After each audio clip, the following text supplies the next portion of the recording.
আসসালামু আলাইকুম ওয়া রাহমাতুল্লাহি ওয়া বারাকাতুহু নাহমাদুহু ওয়া নুসাল্লি আলা রাসূলিহিল কারীম আম্মা বা'দ আউযু বিল্লাহি মিনাশ শাইতানির রাজীম বিসমিল্লাহির রহমানির রহিম আলা ইন্না আউলিয়া আল্লাহি লা খাউফুন আলাইহিম ওয়া লা হুম ইয়াহজানুন সাদাকাল্লাহুল মাওলানাল আযীম। সুপ্রিয় দর্শক মণ্ডলী, কাছে দূরে দেশে এবং দেশের বাইরে যে অবস্থান থেকে চোখ রেখেছেন নিউজ 24-এর লাইভ অনুষ্ঠান, আপনাদের প্রিয় অনুষ্ঠান ইসলাম আমরা দেখার জন্য সকলকে ধন্যবাদ জানাচ্ছি। আজকের এই সুন্দর আয়োজনে আমন্ত্রণ জানাচ্ছি। আল্লাহ রাব্বুল কারীম পবিত্র কোরআন হাকিমে আমাদেরকে বলে দিয়েছেন আল্লাহ তাআলার ওলি হওয়ার জন্য। আল্লাহ তাআলার ওলিদের সম্পর্কে তিনি পরিষ্কার ভাষা জানিয়ে দিয়েছেন, যারা আল্লাহ পাকের খাস প্রিয় বান্দা হবে, বান্দি হবে, তাদের দুনিয়াতে কোনো ভয় নেই, পরকালেও তাদের জন্য কোনো চিন্তা নেই। আল্লাহ রাব্বুল কারীম অভিভাবক, তাদের ওয়াকিল হয়ে যাবেন। আর আল্লাহ পাক যাদের ওয়াকিল অভিভাবক হবেন তাদের কোনো পেরেশানি নেই। ওয়ারযুকুহু মিন হাইসু লা ইয়াহতাসিব, তাদেরকে আল্লাহ তাআলা একেবারে অপুরন্ত নেয়ামত দ্বারা তাদের জীবনকে ধন্য করবেন। তাই আজকে জুম্মাবার দিন, অত্যন্ত বরকতময় দিন, আজকের এই সুন্দর আয়োজনে আপনাদেরকে আমন্ত্রণ জানাচ্ছি। কারণ মাহে শাবান আগামীকাল থেকে শুরু হতে যাচ্ছে। রাসূল আকরাম সাল্লাল্লাহু আলাইহি ওয়াসাল্লাম মাহে শাবানে ইবাদতের গতি রাসূল সাল্লাল্লাহু আলাইহি ওয়াসাল্লাম অনেক বাড়িয়ে দিতেন। রাসূল সাল্লাল্লাহু আলাইহি ওয়াসাল্লামের পুরো জীবনটাই আসলে ইবাদতে ভরপুর ছিলেন। হযরত আয়েশা সিদ্দিকা রাদিয়াল্লাহু তাআলা আনহা যেমনটি বলেছেন যে রাসূল রমাজানে নফল রোজার পরিমাণ বাড়িয়ে দিতেন অন্য মাস থেকে। তাই ইবাদতের মাস মাহে রমাজান, প্রস্তুতির মাস ইবাদতের মাস মাহে রমাজান, রমাজানের জন্য প্রস্তুতির মাস মাহে শাবান। আল্লাহ রাব্বুল কারীম আমাদেরকে ইবাদতের মাধ্যমে আল্লাহ পাকের নৈকট্যভাজন ওলি হওয়ার তৌফিক দান করুন। তাই আল্লাহ পাকের ওলিদের গুণাগুণ কি, এ সম্পর্কে পবিত্র কোরআন সুন্নাহ কি বলা আছে, এ সম্পর্কে আজকে আলোচক হিসাবে আমাদের সাথে যিনি যোগ দিয়েছেন বিশিষ্ট ইসলামী চিন্তাবিদ পীর সাহেব শেখ মুফতি মুজিবুর রহমান ফরাজি, খতিব মহাখালী ছায়ানীর জামি মসজিদ। আসসালামু আলাইকুম। ওয়ালাইকুম আসসালাম ওয়া রাহমাতুল্লাহি ওয়া বারাকাতুহু। ওয়ালাইকুম আসসালাম। সাহেব কেমন আছেন আপনি? আলহামদুলিল্লাহ, আপনি কেমন আছেন? আলহামদুলিল্লাহ, আল্লাহ তাআলা খুব ভালো রেখেছেন। আপনার কাছে আজকে আমরা খুবই গুরুত্বপূর্ণ বিষয় একটি জানবো, যে আমরা সকলে আল্লাহ পাকের ওলি হতে চাই, আল্লাহ পাকের খাস প্রিয় বান্দাবান্দি হতে চাই। তো হয়তো চাইলেই তো আর হবে না, তার জন্য তো কিছু করা লাগবে। আমরা কি ইবাদতের মাধ্যমে আল্লাহ পাকের ওলি হতে পারবো, আমরা কি কাজের মাধ্যমে আল্লাহ তাআলার নৈকট্যভাজন হতে পারবো, আপনার কাছে আমরা বিস্তারিত শুনবো। আলহামদুলিল্লাহ, এই বিষয়ে আমি 6টি টিপস আলোচনা করব। কিয়ামুল লাইল, তারতিলুল কোরআন, যিকরুল্লাহ, তাবাত্তুল, তাওয়াক্কুল, সবর। কোরআনে হাকিমে ইরশাদ হয়েছে ওমিনাল লাইলি ফাতাহাজ্জাত বিহি নাফিলাতাল লাক। অন্যত্র আলোচনা হয়েছে ইয়া আইয়ুহাল মুজাম্মিল কুমিল লাইলা ইল্লা কলিলা নিসফাহু আও ইনকুস মিনহু কলিলা আও জিদ আলাইহি ওয়ারাত্তিলিল কুরআনা তারতিলা। রাসূলুল্লাহ সাল্লাল্লাহু আলাইহি সাল্লামকে রব্বে কারীম বলেন ওমিনাল লাইলি ফাতাহাজ্জাত বিহি নাফিলাতাল লাক, আপনি রাত্রিতে নফল নামাজ পড়ুন। ইয়া আইয়ুহাল মুজাম্মিল কুমিল লাইলা ইল্লা কলিলা নিসফাহু, অর্ধরজনী তার চেয়ে কম অথবা তার চেয়ে বেশি। এই জন্য ওলি হতে হলে, আল্লাহ তাআলার প্রিয় বান্দা বান্দি হতে হলে 1 নাম্বার গুণ যেটা টিপস, তা হলো তাহাজ্জুদের এহতেমাম করা, তাহাজ্জুদ নামাজ পড়া। তাহাজ্জুদ নামাজ যে ব্যক্তি নিয়মিত পড়বে রব্বে কারীম খুশি হয়ে যাবে এবং আল্লাহ তাআলার প্রিয় বান্দা হতে পারবে। 2 নাম্বার টিপস হলো তারতিলুল কোরআন, সহি শুদ্ধভাবে কোরআনে কারীম বেশি বেশি তেলাওয়াত করা। হ্যাঁ, সহি শুদ্ধ এই জন্য বললাম, তেলাওয়াত অনেকেই করে কিন্তু সহি নেই। সহি শুদ্ধ না হলে পরে নামাজের ডিস্টার্ব, সব কাজে অসুবিধা। এই জন্য সহি শুদ্ধ কোরআনে কারীমের বেশি বেশি তেলাওয়াত। 3 নাম্বার যিকরুল্লাহ, আল্লাযীনা আমানু ওয়া তাতমাইন্নু কুলুবুহুম বিযিকরিল্লাহ, আলা বিযিকরিল্লাহ তাতমাইন্নুল কুলুব। যে ব্যক্তি রব্বে কারীমের জিকির করবে তার অন্তরে রব্বে কারীম প্রশান্তি ঢেলে দিবে। এই জন্য বেশি বেশি জিকির করা। 3 নাম্বার তাবাত্তুল, রব্বে কারীমের সাথে সম্পর্ক কায়েম করা, গভীর সম্পর্ক কায়েম করা। 5 নাম্বার হলো সর্ব অবস্থায় আল্লাহর উপর ভরসা করা, সুখে দুঃখে সব অবস্থায় আল্লাহর উপর ভরসা করা। 6 নাম্বার হলো সবর করা। হ্যাঁ, নামাজ এবং ধৈর্যের মাধ্যমে রব্বে কারীমের সাহায্য পাওয়া যায়। এই জন্য সর্ব অবস্থায় সবর করব। যে ব্যক্তির ধৈর্য নাই, সবর নাই, ওই ব্যক্তি কোনো কাজ করতে পারে না। উদাহরণস্বরূপ তাহাজ্জুদ পড়তে হলো সবর লাগবে, লম্বা কেরাত পড়তে হলো সবর লাগবে। সবর নাই, ধৈর্য নাই, ওই ব্যক্তি কোনো কিছু করতে পারবে না। এই জন্য ওয়াস্তাঈনু বিস-সাবরি ওয়াস-সালাহ, সবর এবং নামাজের মাধ্যমে রব্বে কারিমের পক্ষ থেকে সাহায্য পাওয়া যায়।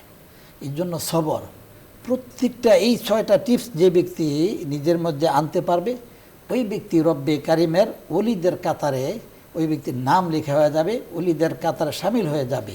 তবে তাহাজ্জুদের ব্যাপারটা হলো, চাইলে কোনো ব্যক্তি, উলামায়ে কেরাম বলেন, বুজুর্গানে কেরাম বলেন যে এশার নামাজের পরে কোনো ব্যক্তি খুব লম্বা ডিউটি, দিনে রেস্টের সুযোগ পায় না, রাত্রে ওটা কঠিন, ওই ব্যক্তি যদি এশার নামাজের পরে 4 রাকাত 6 রাকাত কিছু তাহাজ্জুদের নিয়ত করে নফল নামাজ পড়ে কিছুদিন করলে পরে রব্বে কারিম ওই ব্যক্তিকে ভোররাত্রে ওঠার ব্যবস্থা করে দিবে।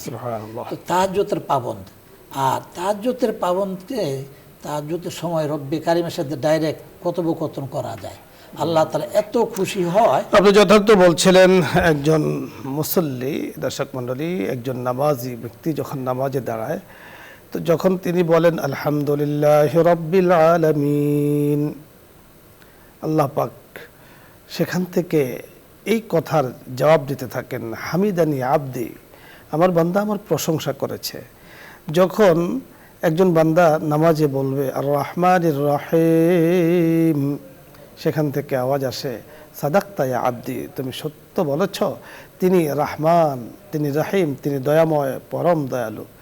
মালিক ইয়াউমিদ্দিন যখন বান্দা বলবে, সেখান থেকেও বলা হবে হে আল্লাহ, আল্লাহ তাআলা আপনি তো বিচার কার্যের মালিক, সাদাক্তা ইয়া আবদি, সেখান থেকে উত্তর আসবে। এরপরে আমরা বলি ইয়াকা না'বুদু ওয়া ইয়াকা নাস্তাঈন, রব্বে করিম ইবাদত আপনার জন্যই করে থাকি আর সাহায্য আপনার কাছেই চাই। সেখান থেকে আওয়াজ আসতে থাকে কি চাও তুমি?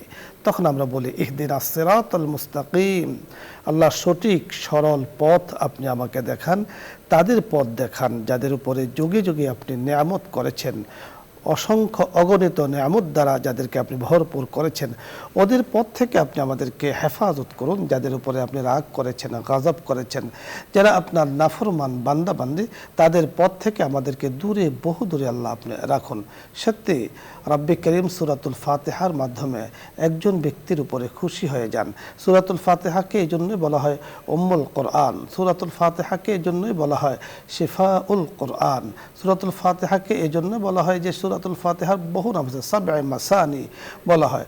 আল্লাহ তাআলা আমাদেরকে কথাগুলো বোঝার তৌফিক দান করুন। আগামীকাল থেকে মাহে শাবান শুরু হতে যাচ্ছে। তো একজন বান্দা এবং বান্দি ইবাদতের মাধ্যমে রব্বে কারিমের নৈকট্যতা অর্জন করেন, আল্লাহর ওলি হতে চান।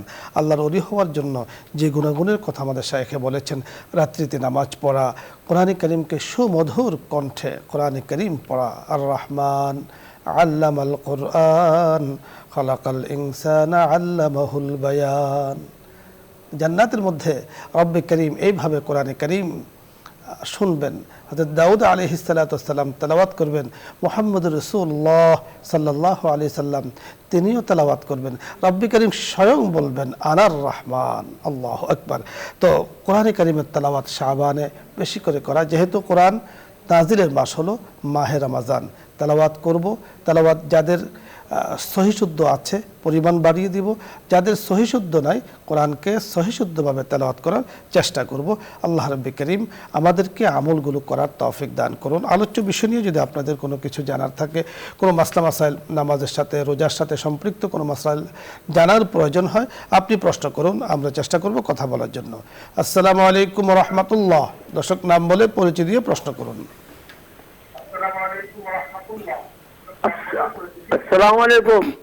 ওয়ালাইকুম আসসালাম ওয়া রাহমাতুল্লাহ। আমি মোহাম্মদ নাসির চট্টগ্রাম থেকে বলছি। জি বলুন। আমি মোহাম্মদ নাসির চট্টগ্রাম থেকে বলছি। জি বলুন, প্রশ্ন করুন। আমার দিদিনের সমস্যা বাড়ি যাচ্ছে, আমার খালা অসুস্থ, আমার দিদিনের সমস্যা বাড়ি যাচ্ছে। জি ধন্যবাদ আপনাকে। সমস্যা বেড়ে যাচ্ছে, আপনার খালা অসুস্থ, কেন বেড়ে যাচ্ছে আপনার হয়তোবা জানার ইচ্ছা জেগেছে, আমরা আপনাকে জানিয়ে দিচ্ছি, আপনি বুঝার চেষ্টা করুন। বুঝতে পেরেছেন? উনি বলতে চাচ্ছেন দিন দিন ওনার সমস্যা বাড়তেছে, কারণ কি, উপায় কি? এর উপায় হলো একমাত্র রব্বে কারিমের দরবারে বেশি বেশি দোয়া করা, একমাত্র এর উপায় দিতে পারবে, এই কারণ দূর করতে পারে, অসুস্থকে সুস্থতা দিতে পারবে, ওনার ঝামেলা সলভ করতে পারবে, দূর করতে পারবে একমাত্র রব্বে কারিম। বেশি বেশি নামাজ পড়বে, 5 ওয়াক্ত তো পড়বে, আজকে যে আলোচনা করলাম তাহাজ্জুদের ইহতিমাম করবে, করে করে বেশি বেশি দোয়া করবে, প্রয়োজনে রোজা রেখে রেখে দোয়া করবে। আপনি যথার্থ বলেছেন, আপনার সমস্যা বেড়েই যাচ্ছে, এখান থেকে আপনাকে বের হয়ে আসতে হবে। আল্লাহ তাআলা বলেছেন, আল্লাযী খালাকাল মাউতা ওয়াল হায়াতা লিয়াবলুয়াকুম আইয়ুকুম আহসানু আমালা। আল্লাহ তাআলা মউতকে, হায়াতকে সৃষ্টি করেছেন, আর এই হায়াতে থাকতে গেলে, বেঁচে থাকতে গেলে অনেক সুবিধা অসুবিধা, সুখ দুঃখ সকল কিছু মিলিয়ে কিন্তু একটি জীবন। তো এই সর্ব অবস্থায় যিনি আল্লাহ পাকের অলি হতে চান, আল্লাহ পাকের ভালো বান্দা হতে চান, আল্লাহ তাআলার নৈকট্য ভাজন হতে চান, তিনি কিন্তু সবর নামে মহাগুণ ধারণ করবেন। ঠিক সবর যখন তিনি করবেন, তা আল্লাহ তাআলা তাকে সাবিরিনদের অন্তর্ভুক্ত করবেন। সাবিরিনদের জন্য আল্লাহ তাআলা বলেন, অবশ্যই সাবিরিন, যারা ধৈর্যশীল তাদেরকে শুভ সংবাদ দাও, অর্থাৎ তাদের জন্য অনেক অনেক ভালো পরিণাম রয়েছে। আপনি ইবাদত যা করতেন তার থেকে পরিমাণ বাড়িয়ে দিবেন, রব্বে কারীমের কাছে দোয়া করতে থাকুন। আল্লাহ চাহে তো আল্লাহ তাআলা আপনার সকল কিছুকে দূর করে দেবেন ইনশাআল্লাহ। বালা মুসিবত থাকবে না, আল্লাহ তাআলা আপনার জন্য সবসময় কল্যাণের ফয়সালা করবেন। আরেকটি বিষয় আপনাকে মনে রাখতে হবে, আল্লাহ পাক আমাদেরকে যখন যেভাবে রাখেন আলহামদুলিল্লাহ, তিনি আমাকে ভালো অবস্থায় রেখেছেন আলহামদুলিল্লাহ, আমি তো আল্লাহ তাআলার বান্দা, তিনি আমাকে যেভাবে রেখে খুশি হন সেভাবে তার ফয়সালার উপরে আমরা সন্তুষ্ট থাকব ইনশাআল্লাহ। আল্লাহ তাআলা আমাদেরকে উত্তম জাযা খায়ের দান করবেন। পরে দর্শক, আসসালামু আলাইকুম ওয়া রাহমাতুল্লাহ। আসসালামু আলাইকুম ওয়া রাহমাতুল্লাহ। ওয়া আলাইকুম আসসালাম ওয়া রাহমাতুল্লাহ। আমার একটা প্রশ্ন আছে স্যার। বলুন। আমার প্রশ্নটা হচ্ছে, কোন মানে নামাজের পরে কোন দোয়াটা পড়লে সবচেয়ে বেশি আমল, মানে সবচেয়ে বেশি সওয়াব আছে, মানে ওই দোয়াটা একটু আমাকে একটু বললেন। জি, ধন্যবাদ আপনাকে। রাসূল আকরাম সাল্লাল্লাহু আলাইহি ওয়াসাল্লাম যে দোয়াগুলো নামাজের পরে পড়তেন সেগুলো আমরা পড়ব। এগুলোই আসলে সবচাইতে বেশি কবুলের কাছাকাছি। রাসূল যে দোয়াগুলো নামাজের পরে পড়তেন শায়খের কাছে আমরা শুনবো। আল্লাহুম্মা আনতা সালাম পড়তেন, সালাম ফিরানোর পরে ইস্তিগফার পড়তেন, আস্তাগফিরুল্লাহ আস্তাগফিরুল্লাহ, আল্লাহুম্মা আনতা সালাম ওয়া মিনকাস সালাম, এরপর রব্বানা ওয়া আতিনা, এই ধরনের দোয়াগুলি পড়বেন। হ্যাঁ, সুন্দর আপনি বলেছেন। আসলে ফরজ নামাজের পরে দোয়া কবুল হওয়ার সময়, তাহলে পুরো সময়টাই কবুলের। আপনি রব্বে কারীমের কাছে যাই বলবেন সেটাই কবুল হবে, যেহেতু পুরো সময়টাই বরকতময়। এখন আল্লাহ রাসূল সাল্লাল্লাহু আলাইহি ওয়াসাল্লাম কী দোয়া করতেন আমাদের শায়খে বলেছেন, আপনি চাইলে লিখে নিতে পারেন অথবা মুখস্থ করতে পারেন, অথবা আমাদের এই অনুষ্ঠানকে তো ইউটিউবে একটু পরে চলে যাবে, সেখান থেকেও আপনি দেখে মুখস্থ করে নিতে পারেন। আল্লাহুম্মা আনতাস সালাম ওয়া মিনকাস সালাম তাবারাকতা ইয়া যাল জালালি ওয়াল ইকরাম। আপনি দোয়া, এরপরে রাসূল আকরাম সাল্লাল্লাহু আলাইহি ওয়াসাল্লাম আরেকটি দোয়া পড়তেন, আল্লাহুম্মা আইন্নি আলা যিকরিকা ওয়া শুকরিকা ওয়া হুসনি ইবাদাতিক। আল্লাহুম্মা আইন্নি আলা যিকরিকা ওয়া শুকরিকা ওয়া হুসনি ইবাদাতিক। 3 নম্বরে রাসূল আকরাম সাল্লাল্লাহু আলাইহি ওয়াসাল্লাম আয়াতুল কুরসি পড়তেন। আয়াতুল কুরসির ফজিলা সম্পর্কে বলা হয়েছে যে তার মধ্যে আর জান্নাতে যাওয়ার মধ্যে কোনো বাধা থাকে না, সব বাধা আয়াতুল কুরসি প্রত্যেক ফরজ নামাজের পরে তেলাওয়াত করার কারণে দূর হয়ে যায়, আল্লাহ তাআলা দূর করে দেন। শুধুমাত্র ইল্লাল মউত, রাসূল বলেন ইন্তেকাল করলেই তিনি জান্নাতের সাথে যোগাযোগ ওনার কায়েম হয়ে যাবে। এরপরে রাসূল সাল্লাল্লাহু আলাইহি ওয়াসাল্লাম অন্যান্য দোয়াও করতেন। আপনি এই দোয়াগুলো করুন, যেহেতু পুরো সময়টা দোয়া কবুলের সময়, আল্লাহ চাহে তো আপনি আল্লাহ তাআলার কাছে খালেস দিলে যা বলবেন তাই তিনি কবুল করবেন। পরে দর্শক, আসসালামু আলাইকুম ওয়া রাহমাতুল্লাহ।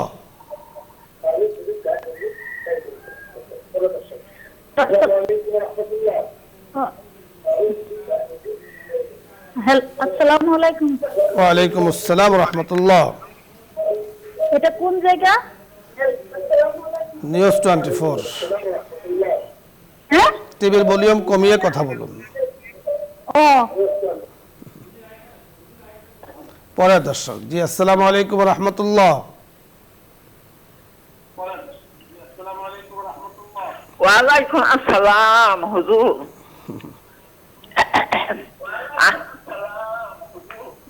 আমি 2টা প্রশ্ন করব, আপনি কিন্তু কাটতে পারবেন না এখন।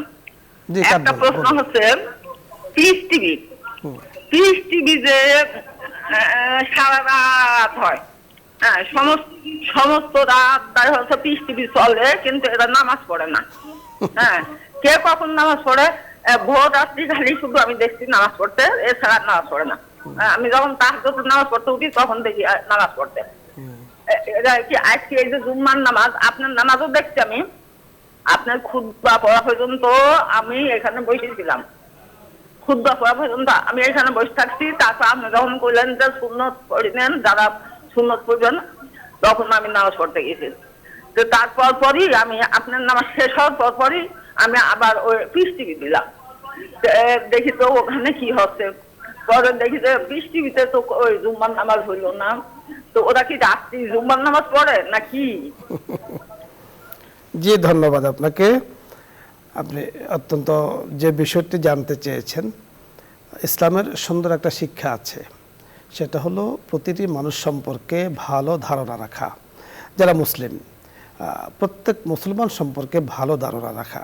তো আপনি আমাদের খুতবা দেখেছেন, নিউজ 24-এর লাইভ দেখেছেন, এরপরে সুন্নত পড়েছেন, নামাজ পড়েছেন, নামাজের পরে আপনি অন করেছেন ওই টিভি, সেখানে আপনি দেখেছেন ইসলামিক কোনো প্রোগ্রাম বা ধর্মীয় কোনো প্রোগ্রাম চলে। আপনার প্রশ্ন হলো যে তারা নামাজ পড়লো কখন। আসলে প্রোগ্রাম কিন্তু লাইভও চলে, রেকর্ডও হয়, হতে পারে আগে রেকর্ড ছিল এখন চালাচ্ছে, যে কোনো একটা কিছু হয়। আপনার ধারণা থাকবে যে ওনারা নামাজ পড়েছেন এবং জুমার নামাজই পড়েছেন। মানুষ সম্পর্কে সবসময়, মুসলিম সম্পর্কে ভালো ধারণা রাখা চাই, এটা আমাদের দায়িত্ব এবং কর্তব্য। যে জিনিস আমি নিশ্চিত জানি না, সেই জিনিস আমি নিশ্চিতভাবে বলতে পারবো না। তো এই জন্য আমরা সকল সম্পর্কে, যারা আমাদের মুসলিম ভালো ভালো কাজ করছেন, ভালো কাজের মধ্যেই আছেন, এবং আপনি একটি বলেছেন রাত্রভর অনুষ্ঠান করেন, আসলে রেকর্ড চালাতে পারেন, অনেক সময় নামাজ পড়েও ওনারা রেকর্ড চালান। তো এই জন্য লাইভ যেমন চলে, রেকর্ডও চলে, দুই ধরনের সিস্টেমে আছে। আপনি সবসময় ধারণা রাখুন যে ওনারাও আলহামদুলিল্লাহ নামাজ, রোজা ইত্যাদি করেন। পরের দর্শক, জি আসসালামু আলাইকুম রহমতুল্লাহ। আসসালামু আলাইকুম। ওয়ালাইকুম আসসালাম। ওই যে আমরা কিছু কথা বলতে চাইছিলাম, ওই যে আপনাদের টেলিভিশন দেখতেছিলাম তো, এই যে আমার মামি কথা বলবে, তার সাথে একটু কথা বলেন। বলুন। আসসালামু আলাইকুম। ওয়ালাইকুম আসসালাম রহমতুল্লাহ। ও হুজুর, আমি একটা স্বপ্নে দেখছি যে আমি একটা স্বর্ণ পাইছি। তাহলে এই স্বর্ণটা কি, এটার ব্যাখ্যাটা কি, এটা জানার জন্য। ধন্যবাদ। আমরা আসলে স্বপ্নের ব্যাখ্যা নিয়ে কথা বলি না, তবে আপনার জন্য দোয়া করতে পারবো নিঃসন্দেহে। আল্লাহ তাআলা আপনার জীবনকে স্বর্ণের করে দেন, আপনার জীবনকে সুন্দর করে দেন, আমাদের সকল জীবনকে আল্লাহ তাআলা সুন্দর করে দেন। আমরা ইসলামের সোনালী যুগের যে সুন্দর অবস্থা বিরাজ করছে আমাদের সমাজে, আল্লাহ তাআলা সেই ধরনের যুগ চালু করে দেন, এই কামনা করছে। পরের দর্শক, আসসালামু আলাইকুম রহমতুল্লাহ।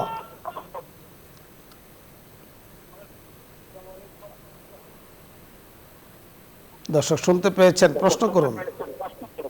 আসসালামু আলাইকুম। ওয়ালাইকুম আসসালাম। লাইন দেওয়ার জন্য ধন্যবাদ বড় ভাই আপনাদের। আমার ছোট্ট একটা কথা জানার ছিল বড় ভাই, হচ্ছে ইসলামে আল্লাহ ওলিদের গুণ। তো আসলে ওলিরা কি শুধু শরীয়তের ইবাদতি করছে, না আধ্যাত্মিক মারিফতের কোনো ইবাদত বা আহলে বয়াত এই সম্পর্কে তারা কিছু করেছে? আপনারা একটু পরিষ্কার বললেন যে আসলে পাঞ্জাগানের সাথে চুরি কানে বা আহলে বয়াত সম্পর্কে ক্লিয়ার করবেন আমাদেরকে, একটু বলবেন। বুঝতে পেরেছেন কিছুটা। আসলে আপনি ছোট্ট একটি কথা জানতে চেয়েছেন, আমাদের মনে হলো যে আপনার ছোট্ট কথাটি শুনি, তা নিয়ে উত্তর নিয়ে কথা বলে আমরা বুঝতে পারিনি খুব একটি। আপনাকে ধন্যবাদ মুফতি সাহেব, আপনাকে ধন্যবাদ জানাচ্ছি। দর্শক মণ্ডলী, আপনারা আজকে জুম্মাবারে জুম্মার নামাজ আদায় করেছেন, এরপরে গুরুত্বপূর্ণ নিউজ 24-এর এই লাইভের সাথে যুক্ত ছিলেন। সকলের জন্য আল্লাহ তাআলার কাছে খায়র কল্যাণের কামনা করে আজকের মতো এখানে শেষ করছি। ইনশাআল্লাহ আগামী দিন চোখ রাখুন বিকেল 3টা 30 নিউজ 24-এর পর্দায়। আল্লাহ তাআলার কাছে সে কামনা করে ইনশাআল্লাহ আল্লাহ তাআলা যেন আমাদেরকে নেক হায়াত দান করেন, আবার যোগদানের তৌফিক দান করেন, এই কামনা। আসসালামু আলাইকুম ওয়া রাহমাতুল্লাহি ওয়া বারাকাতুহু। দোয়া হবে, দরুদ ইস্তেগফার পাঠ করি। اللهم صل على سيدنا ونبينا وشفيعنا وحبيبنا مولانا محمد. استغفر الله استغفر الله استغفر الله. الحمد لله رب العالمين، والصلاة والسلام على سيد الأنبياء والمرسلين وعلى آله وأصحابه أجمعين. ربنا إننا سمعنا مناديا ينادي للإيمان أن آمنوا بربكم فآمنا. ربنا فاغفر لنا ذنوبنا وكفر عنا سيئاتنا وتوفنا مع الأبرار. آمين. ربنا وآتنا ما وعدتنا على رسلك ولا تخزنا يوم القيامة ইন্নাকা লা তুখলিফুল মিআদ। আমিন। ইয়া করিম ইয়া রহিম আরহামুর রাহিমিন আকরামুল আকরামিন। মাওলাই করিম, দয়াময় পরম দয়ালু আপনি, সকল প্রশংসা আপনার জন্য। ইয়া আল্লাহ, আমরা শুকরিয়া আদায় করছি, মেহেরবানি করে আমাদের জিন্দেগির গুনাহগুলো আপনি মাফ করে দেন। আমিন। মেহেরবানি করে যে আয়োজনে বসে যত আলোচনা হয়েছে, ভুল ভ্রান্তি হলে আপনার কাছে ক্ষমা চাই। ইয়া আল্লাহ, দুরূদ ইস্তিগফার পাঠ করেছি, মেহেরবানি করে বুঝার আমল করার তৌফিক দান করেন। দুরূদের উপরে চলার তৌফিক দান করেন, ইস্তিগফারের উপরে চলার তৌফিক দান করেন। মাওলাই করিম, ইয়া আল্লাহ, নিউজ 24 এর কল্যাণে ইয়া আল্লাহ, কত মানুষ প্রশ্ন করছেন, আমরা আলোচনা করছি, কত মানুষ দেখে আছেন, হাত তুলছেন আপনার শাহী দরবারে। মেহেরবানি করে আয়োজকবৃন্দদেরকে, বসুন্ধরা পরিবারকে, চেয়ারম্যান মহোদয়কে, আত্মীয় স্বজন যারা আছেন, পরিবারের সদস্যবৃন্দ যারা আছেন, মুসলিম জাহানের তামাম মুসলমানদের পরিবারের সদস্য যারা আছেন, মেহেরবানি করে সকলের জন্য খায়র ও কল্যাণের ফয়সালা করে দেন। মাওলাই করিম, ইয়া আল্লাহ, মাহে রমজান খুব কাছে। ইয়া আল্লাহ, আমাদের বাবা মা যাদের বেঁচে আছেন, ওনারা শাবান থেকে প্রস্তুতি গ্রহণ করতেন, আমাদেরকেও মেহেরবানি করে ইয়া আল্লাহ পরিপূর্ণ রমজানের জন্য প্রস্তুতি গ্রহণ করার তৌফিক দান করেন। বাবা মা চলে গিয়েছেন, এই সময়গুলো আসলে বাবা মার কথা মনে হয়। ইয়া আল্লাহ, ছোটবেলায় আমাদেরকে যেভাবে আদর সোহাগ দিয়ে লালন পালন করেছেন, ইয়া আল্লাহ সোহাগ দিয়ে ভরপুর করে রেখেছেন, মেহেরবানি করে জান্নাতের মধ্যে ইয়া আল্লাহ, কবরের মধ্যে তাদের জন্য ইয়া আল্লাহ রহমত দ্বারা আপনি ভরপুর করে রাখার ব্যবস্থা করে দেন। জান্নাতি জিন্দেগি দান করেন, জাহান্নাম থেকে মুক্তির ফয়সালা করে দেন। ইয়া আল্লাহ, দেশের জন্য কল্যাণের ফয়সালা করে দেন। বাহিরের শত্রু, ভিতরের শত্রু থেকে আপনি হেফাজত করেন। ইয়া আল্লাহ, আমাদের জাহির বাতিন সব এক করে দেন। ইয়া আল্লাহ, সরল জিন্দেগি আপনি দান করেন। আল্লাহুম্মা হদিনাস সিরাতাল মুস্তাকিম, সিরাতাল্লাযীনা আন'আমতা আলাইহিম গায়রিল মাগদুবি আলাইহিম ওয়ালাদ-দাল্লিন। ইয়া আল্লাহ, সরল পথ আমাদেরকে দান করেন, আপনার হাবিবের উসিলায় আমাদের দোয়াকে কবুল করে নেন। আমিন। বিহুরমাতি সাইয়্যিদুল মুরসালিন, আলহামদুলিল্লাহি রাব্বিল আলামিন।